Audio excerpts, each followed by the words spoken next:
জ্বালানি তেলের দামের সঙ্গে সামঞ্জস্য রেখে পরিবহনের ভাড়া বাড়ানোর আলোচনা চলছে বলে জানিয়েছেন প্রধানমন্ত্রীর তথ্য ও সম্প্রচার বিষয়ক উপদেষ্টা ডক্টর জাহেদুর রহমান।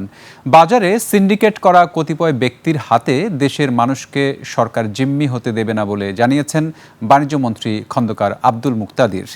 বিস্তারিত আকবর হোসেন সুমনের রিপোর্টে।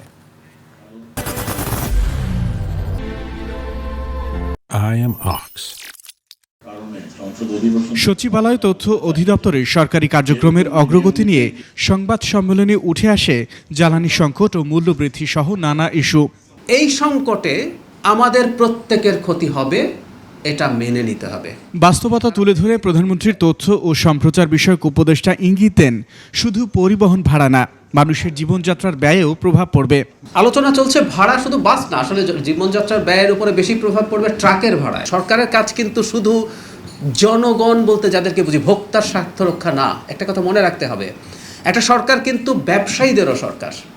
যে মানুষটা বাস চালান, যে মানুষটা ট্রাক চালান, তিনিও এই রাষ্ট্রের নাগরিক, এই সরকার কিন্তু তারও সরকার।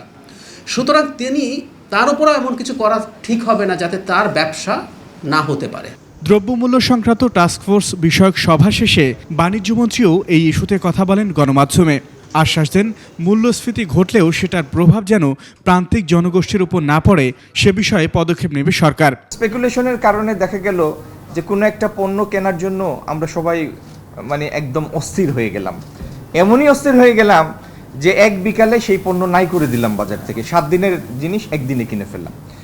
এই স্পেকুলেশন দ্বারা যেন আমাদের ক্রয় ব্যবহারটা প্রভাবিত না হয়, সেই জন্য সবচেয়ে বেশি ভালো পজিটিভ প্রভাবকের ভূমিকা পালন করতে পারেন আপনারা। আমদানি পণ্যের মজুদ স্থিতিশীল থাকলেও বাজার ব্যবস্থাপনায় সহযোগিতা চেয়েছে সরকার।